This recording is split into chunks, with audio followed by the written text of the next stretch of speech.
This video sponsored by Buy More Shopping app. இப்போ இதுக்கு தேவையானது 1/4 kilo apple, 1/4 kilo carrot, 1/4 kilo beetroot மூணுமே தோல் சீவிட்டு நீங்கள் அளந்துக்கோங்க. ஏன்னா தோலோடு அளக்கும் போது நம்மளுக்கு கிராம்ஸ் வந்து கொஞ்சம் கூட குறையா இருக்கும். கண்டிப்பாக எல்லாமே வந்து தோல் இல்லாமல் நீங்கள் கரெக்டாக அளந்துட்டு அதுக்கப்புறமா நீங்கள் செய்ய பாருங்க.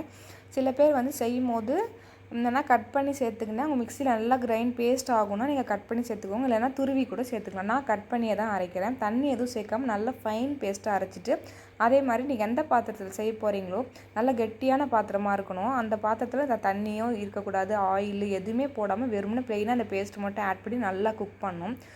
அதே மாதிரி குக் பண்ணும்போது இந்த பச்சை ஸ்மெல் எல்லாமே போயிடும். அதாவது பச்சையாக நம்ம கேரட்டு, பீட்ரூட்டு எல்லாம் நம்ம சமைக்கும் போது எப்படி ஒரு ஸ்மெல் வரும், அந்த ஸ்மெல் எல்லாமே இதில் போயிடும். அந்த ஸ்மெல் போனது பிறகு தான் நம்ம சுகர் ஆட் பண்ணுற மாதிரி இருக்கும். இது வந்து சின்னவங்கலேருந்து பெரியவங்க வரைக்கும் எல்லாமே குடிக்கலாம். இதில் வந்து ஆக்சுவலாக நம்ம ஆப்பிள், கேரட், பீட்ரூட் எல்லாமே நார்மல் சுகர் ஆல்ரெடி இருக்கும். இது இல்லாமல் நம்ம இதில் வந்து நாட்டு சர்க்கரையும் சேர்க்குறோம். ஸோ அதிகமாக சுகர் இருக்குமே, இது எப்படி குடிக்கிறதுன்றது நினைக்க வேணாம். சுகர் பேஷண்ட்டை தவிர மிச்சப்படி எல்லாருமே குடிக்கலாம். ஆனால் கண்டிப்பாக நம்ம டெய்லியும் 2 ஸ்பூன் சுகராவது எடுத்துப்போம். எதில், காஃபியில், நம்ம டீயில் எடுத்துக்கிறோம். இப்போ இந்த பாலில் நீங்கள் வந்து காஃபி தூளும் சர்க்கரையும் போட்டு குடிக்கிறீங்க, டீ தூள் சர்க்கரை போட்டு குடிக்கிறதுக்கு பதில் நீங்கள் அது ஏபிசி மால் போட்டு குடிச்சிங்கன்னா அவ்வளோ பெனிஃபிட் இருக்குது. கண்டிப்பாக போய் ட்ரை பண்ணுங்கள்.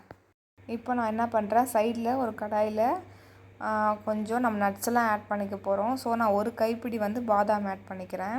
அதே மாதிரி ஒரு கைப்பிடி வந்து முந்திரி ஆட் பண்ணிக்கிறேன். ஓகேங்களா? நான் செய்ய போகிறது 1/2 kg தான் வரும். எவ்வளோ நம்ம சர்க்கரை போடுறோமோ அவ்வளோ தான் வரும். ஸோ அதனால் வந்து 500 கிராம் வந்து நான் சர்க்கரை போடுறதுனால அதுக்கேற்ற நம்ம நட்ஸ் ஆட் பண்ணிக்கிறோம். 4 ஏலக்காய் போட்டுக்கிறேன்.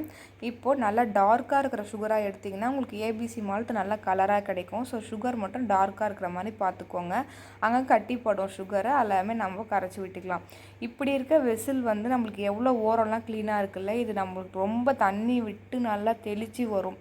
ஸோ அதனால் கண்டிப்பாக இதை மூடி வச்சு மட்டும் செய்யுங்க. எல்லோரும் கண்டிப்பாக மூடி வைங்க. திறக்கும் போதுமே ரொம்ப கேர்ஃபுல்லாக தரங்க. டக்குன்னு கண்ணில் ஃபேஸ்லலாம் பட்டுடும். ஏன்னா எனக்கும் பட்டிருக்கு, அதனால் நான் சொல்கிறேன். ஓகேவா? இந்த ட்ரை பண்ண பாதாம், முந்திரி, ஏலக்காய் இது எல்லாமே ஒரு பக்கம் எடுத்து வச்சுட்டு இப்போது இந்த கன்சிஸ்டன்சியில் நம்ம கொஞ்சம் கொஞ்சமாக வந்து நம்ம அரைச்சி வச்ச பவுட்ரு வந்து ஆட் பண்ணிக்கலாம். ஓகேவா? பவுட்ரு அதே மாதிரி 2 பல்ஸ் விட்டு எடுத்திங்கன்னா போதும். ரொம்ப குறைக்குறோன்னா அதுலேருந்து ஆயில் மாதிரி வந்துடும். ஸோ நம்மளுக்கு அது நல்லா இருக்காது. ஸோ கொஞ்சமாக அரைச்சி 2 பல்ஸ் மோடில் கூட நீங்கள் போட்டு அது எடுத்துக்கலாம். ஆனால் நல்லா ரோஸ்ட் பண்ணதுனால டக்குன்னு நம்மளுக்கு பவுடர் ஆகிடும்.